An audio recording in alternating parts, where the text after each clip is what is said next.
Assalamualaikum warahmatullahi wabarakatuh. Perkenalkan, saya Dian Fitriana, nomor absen 14 dengan NIM 1860205222109.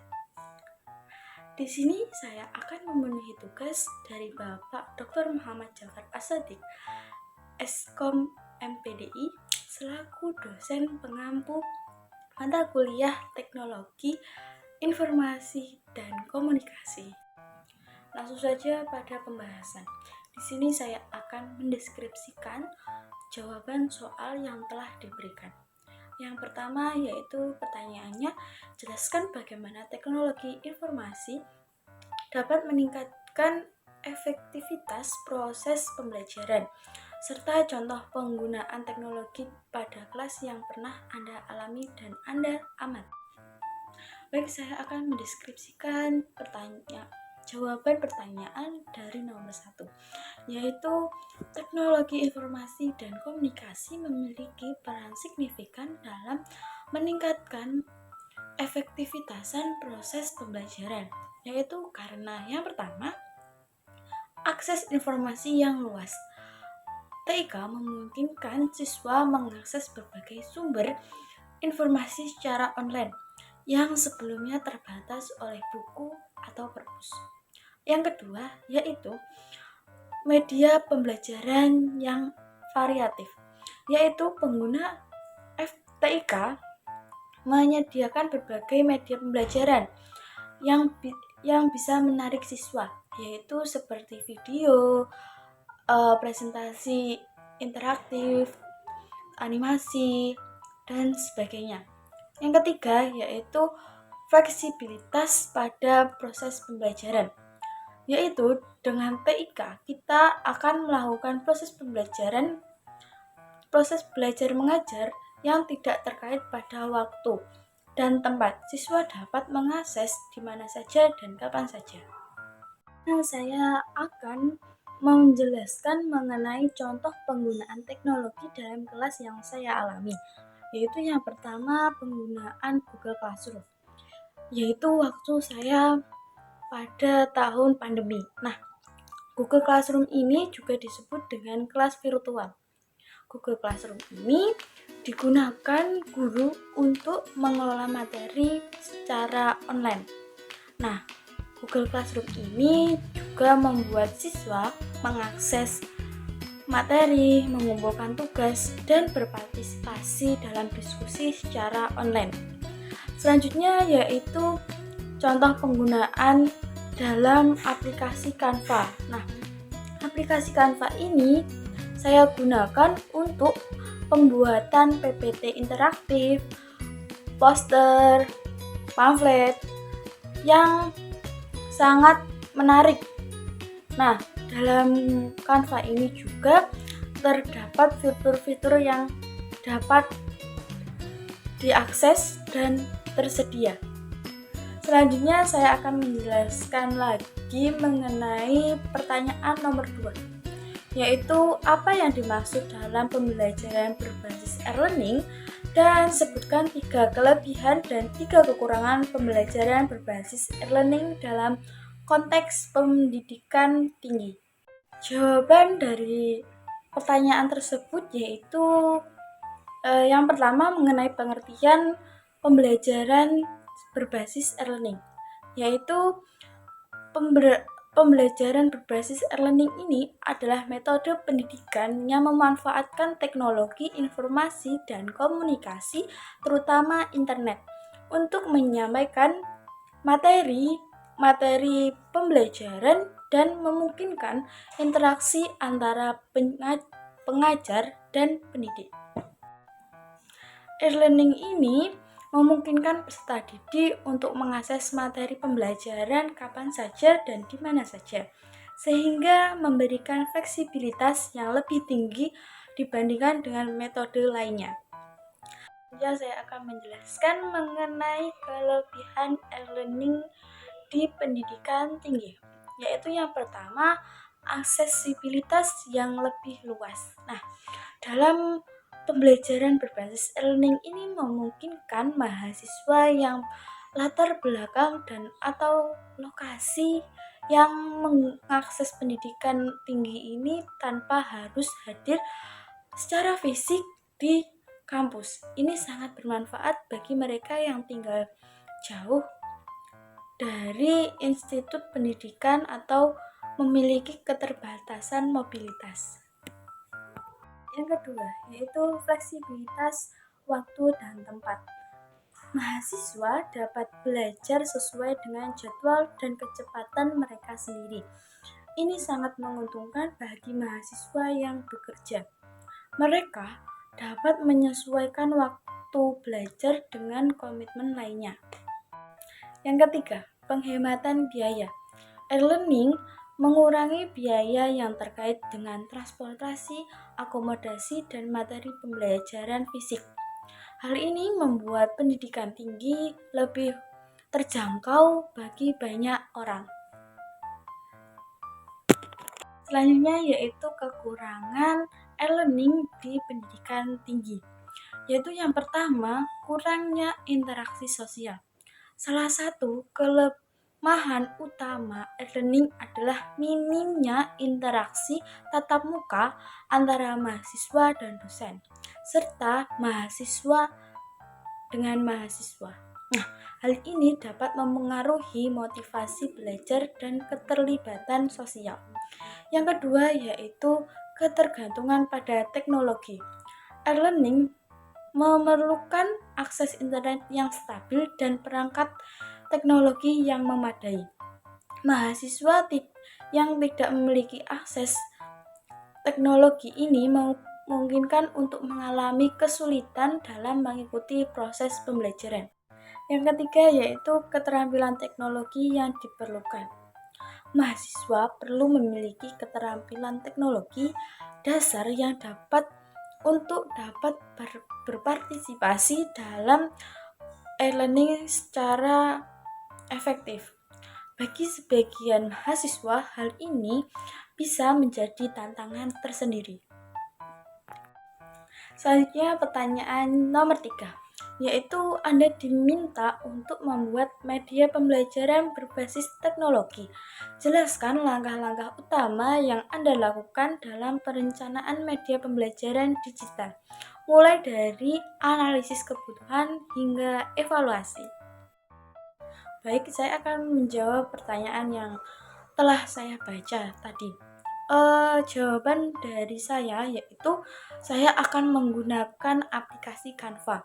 Nah, Canva ini adalah aplikasi berbasis code yang sangat populer untuk pembuatan berbagai media pembelajaran seperti presentasi, seperti juga poster dan infografis, serta banyak lagi. Nah, dengan Canva ini dapat memudahkan pengguna seperti guru maupun siswa dapat menciptakan desain yang menarik dan informatif. Langkah-langkah pembuatan media pembelajaran menggunakan Canva, yaitu yang pertama menganalisis kebutuhan. Menganalisis kebutuhan ini memiliki dua indikator, yaitu identifikasi tujuan pembelajaran serta mengenali atau memahami audiens.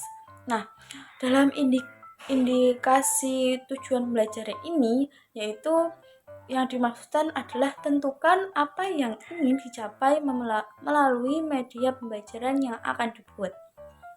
Selanjutnya, memahami audiens. Nah, jika memahami audiens ini adalah pahami karakter siswa, termasuk usia, latar belakang pendidikan, dan gaya belajar mereka.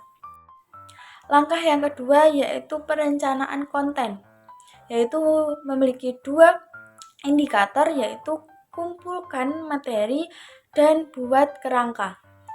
Pengumpulan materi ini yaitu mengumpulkan sebanyak-banyaknya informasi dan sumber daya yang akan digunakan dalam media pembelajaran, seperti teks, gambar, video, atau lainnya yang relevan. Serta indikator yang kedua yaitu pembuatan kerangka, yaitu susun kerangka atau outline dari materi yang akan disampaikan. Tentukan urutan penyampaian informasi agar alur pembelajaran menjadi logis dan mudah diikuti.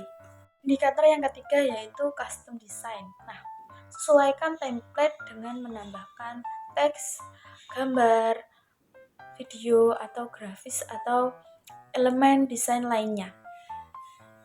Yang keempat yaitu gunakan elemen interaktif. Nah, jika pembuatan presentasi, pertimbangkan untuk menambahkan elemen interaktif seperti tombol navigasi atau kuis yang untuk meningkatkan keterlibatan siswa. Langkah keempat yaitu uji coba media. Ada dua indikator yaitu preview desain dan minta umpan balik. Nah, preview desain ini yang dimaksudkan adalah lihat bertinjau media yang telah dibuat untuk memastikan semua terlihat baik dan berfungsi secara baik juga. Yang kedua yaitu minta umpan balik. Nah, sebelum finalisasi, mintalah pendapat dari guru lain tentang desain dan konten untuk mendapatkan masukan yang konstruktif. Langkah kelima yaitu implementasi. Ada dua indikator yaitu distribusi media pembelajaran dan fasilitas diskusi. Nah, diskusi media pembelajaran ini yang dimaksudkan adalah setelah selesai langkah kelima yaitu implementasi. Ada dua indikator yaitu distribusi media pembelajaran dan fasilitasi diskusi. Diskusi media pembelajaran ini yang dimaksudkan adalah setelah mengunduh media dalam format yang sesuai, misalnya PDF atau PPT itu, nah lalu distribusikan kepada siswa melalui email atau pamflet pembelajaran secara online, atau bisa mempresentasikan langsung di kelas. Indikator yang kedua yaitu fasilitasi diskusi. Nah, setelah siswa menerima materi, adakan sesi tanya jawab atau forum diskusi untuk memperdalam pemahaman mereka terhadap konten yang telah kita buat. Langkah yang terakhir atau yang keenam adalah evaluasi. Nah, ada 3 indikator yaitu tentukan kriteria evaluasi, analisis hasil pembelajaran, dan perbaiki berkelanjutan. Nah, tentukan kriteria evaluasi ini adalah membuat kriteria untuk mengevaluasi efektivitasan media pembelajaran. Ini bisa berupa umpan balik dari siswa mengenai pemahaman mereka terhadap materi. Yang kedua, analisis hasil pembelajaran. Nah, tinjau hasil belajar siswa setelah menggunakan media pembelajaran tersebut. Apakah tujuan pembelajaran tercapai? Indikator yang ketiga adalah perbaikan berkelanjutan. Berdasarkan hasil evaluasi, lakukan perbaikan pada desain atau konten media pembelajaran untuk penggunaan di masa mendatang. Dengan ini kita dapat menyimpulkan dengan menggunakan langkah-langkah ini, penggunaan Canva sebagai alat pembuatan media pembelajaran dapat dilakukan secara efektif dan efisien, menghasilkan materi yang menarik dan mendukung proses belajar mengajar yang lebih interaktif. Soal yang terakhir yaitu sebutkan 5 aplikasi atau perangkat lunak yang digunakan dalam proses belajar. Jelaskan fungsi utama dari setiap aplikasi tersebut dan berikan contoh penerapannya. Contoh yang saya ambil yaitu yang pertama Edmodo. Edmodo ini adalah aplikasi seperti Google Classroom. Jadi fungsi utama dari Edmodo ini adalah platform pembelajaran sosial yang memungkinkan peserta didik dan pendidik untuk berinteraksi, membagikan materi, dan mengelola tugas secara online.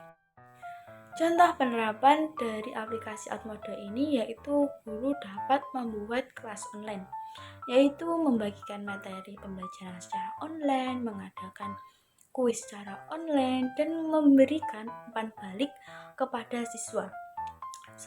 Misalnya seorang guru dapat mengunggah forum video pembelajaran dan meminta siswa untuk mendiskusikan materi tersebut dalam forum kelas.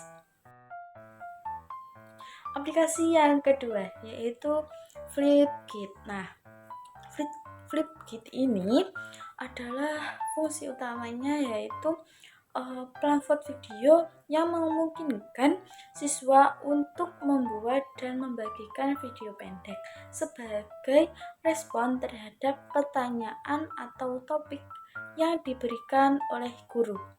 Ini mendorong partisipasi online dan kolaborasi terhadap siswa. Nah, contoh penerapannya yaitu jika seorang guru bahasa Inggris dapat menggunakan aplikasi Flipkit ini untuk meminta siswa merekam video menjelaskan karakter dalam novel yang sedang dipelajari.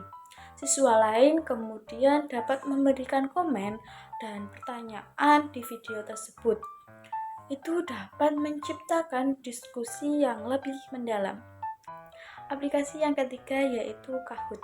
Nah, Kahoot ini fungsi utamanya yaitu platform pembelajaran berbasis permainan yang memungkinkan guru untuk membuat kuis interaktif yang dapat dimainkan oleh siswa secara langsung. Ini meningkatkan keterlibatan siswa melalui elemen kompetisi dan gamifikasi.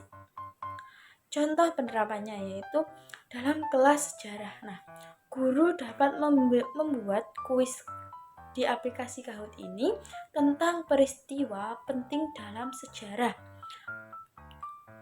Nah, contohnya yaitu sejarah dunia. Siswa dapat berkompetisi untuk menjawab pertanyaan dengan cepat dan akurat dengan menggunakan perangkat mereka masing-masing. Ini dapat menjadikan pembelajaran yang lebih menyenangkan, yaitu Socrative. Nah, fungsi utama dari Socrative ini yaitu aplikasi penilaian yang memungkinkan guru untuk membuat kuis, survei, dan polling secara real time. Nah, guru dapat melihat hasil langsung dari siswa dan menyesuaikan pengajaran terhadap umpan balik tersebut. Contoh penerapannya yaitu seorang guru matematika dapat menggunakan Socrative ini untuk mengadakan kuis cepat setelah menjelaskan konsep baru. Hasil kuis ini akan muncul secara langsung, memungkinkan guru untuk mengetahui area mana yang harus diperbaiki setelah melanjutkan ke topik berikutnya. Aplikasi yang kelima yaitu Nearpon. Nah, fungsi utama dari Nearpon ini adalah pamflet interaktif yang memungkinkan guru untuk membuat presentasi multimedia yang melibatkan siswa melalui berbagai aktivitas. Nah, contohnya polling, kuis, atau virtual reality. Nah, contoh penerapannya yaitu dalam pelajaran sains. Nah, seorang guru dapat menggunakan Nearpon ini untuk menyajikan materi tentang sistem tata surya dengan menambahkan elemen virtual reality yang memungkinkan siswa mengunjungi planet-planet secara virtual. Dapat disimpulkan dengan memanfaatkan aplikasi ini, proses belajar mengajar lebih interaktif dan menarik bagi siswa, serta membantu guru dalam menyampaikan materi dengan cara yang lebih efektif. Baik, itu saja yang bisa saya sampaikan. Apabila ada kekurangan atau kesalahan kata, mohon dimaafkan. Wassalamualaikum warahmatullahi wabarakatuh.